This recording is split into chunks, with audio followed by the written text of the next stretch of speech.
between the working group on United Nations access and NGO participation in dialogue with UNDESA officials led by the new chief of the NGO branch, Mr. Andrei Abramov, simply to highlight the fact that NGO access, warm bodies, are being restricted in their number to access United Nations premises, as well as speak to forums at the United Nations. I don't think Mr. Abramov can help. You should be going for the Secretary General. You should be going for the member states. You should be going for the President of the United States. Aim higher, have higher ambition than officials of the UN. But we are going to take questions from the universities in front of us. But I just want to mention one point, and that is the following. There is a slight difference between the concept of civil society and the concept of NGOs. What we are talking about is civil society really. Part of civil society is organized into non-governmental organizations. But there is a large part of civil society that is not organized as NGOs. And that is what you have to note. The best brains in the world are not in government. They are outside government. They are in universities, they are in students, they are in think tanks, they are in the youth of the world. All these categories are civil society, which is excluded at the moment from the decision-making process of the United Nations. And for me, students are the most important. The best things in the world have been done by people below the age of 30. And so it is the youth which is the future of the world, not old fogies like me who have one foot in the grave and the other slipping. And so there is a responsibility for each one of the students in front of us in this debate. And that is why it is vitally important that each of you should participate in this debate and put me and Mr. Bautista in the dock. We are going to be asking the universities in the following order: number 1, Bronx; number 2, Lehigh; number 3, Lock Haven; number 4, Montclair; and number 5, FDU at Metro. Each university will come out with 2 questions together. And Mr. Bautista will reply to the 2 questions, and then we will shift to the next university. If at the end we still have time, we will do a second round with the 5 universities for 1 additional question from each of the universities. We will still go in for 2 questions each, starting with Bronx. Over to you at Bronx. Speak clearly, speak loud for 2 questions. Okay, my very first question is, NGOs as we know them are, not all of them, some of them are partially dependent on governments. Isn't that a factor that sort of conflicts with your interests in decision making in the UN, since they partially depend on these governments who are not representing the people? Isn't that conflicting with the will or their passion to share power in UN decision making? Yes, thank you. Thank you. Let's take the second question. All right, there's over 500 NGOs currently worldwide.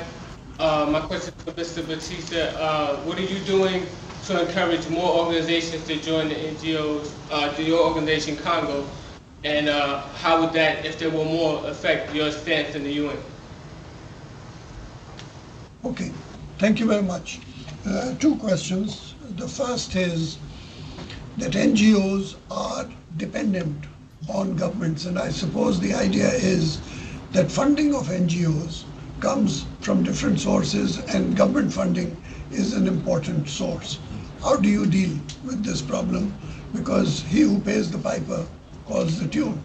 And the second question is, why are you only 500 NGOs? Why aren't you 5,000 or 50,000 or 50 million NGOs? in Congo. Over to you, sir.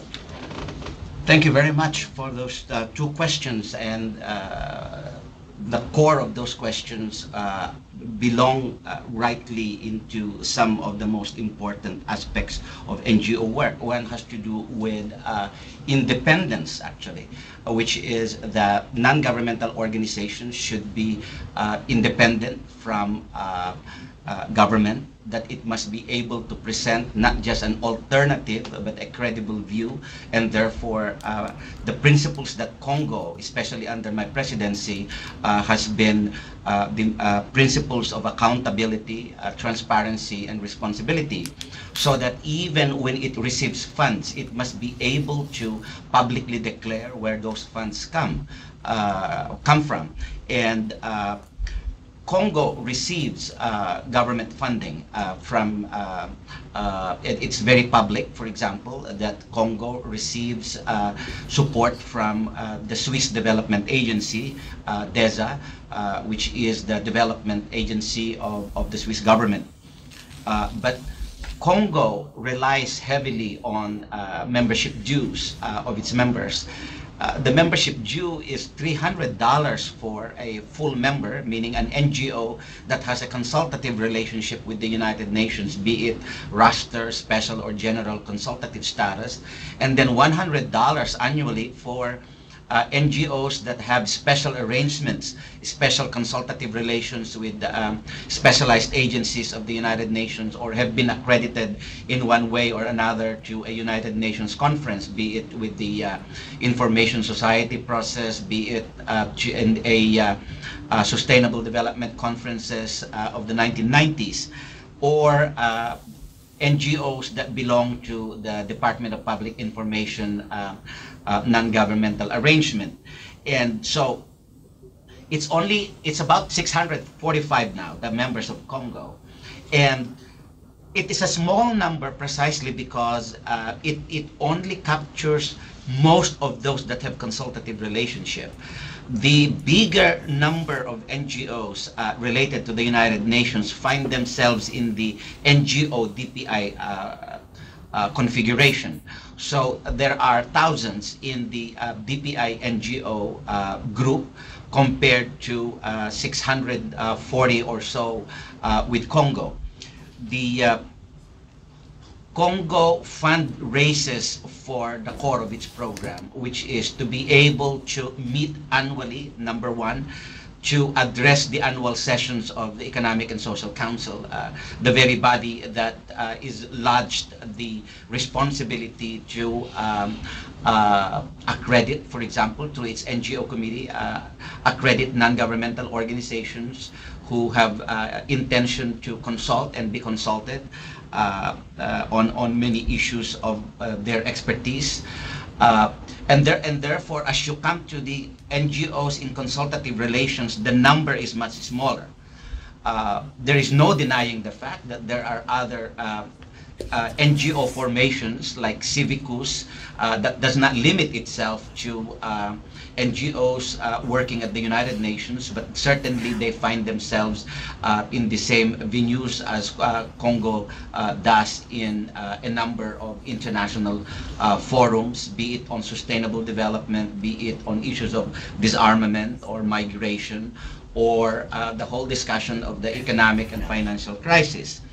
So the non-governmental organizations like the members of CoNGO run the gamut of rich NGOs as well as NGOs in countries that are in among the least developed countries in Asia, Africa, and Latin America.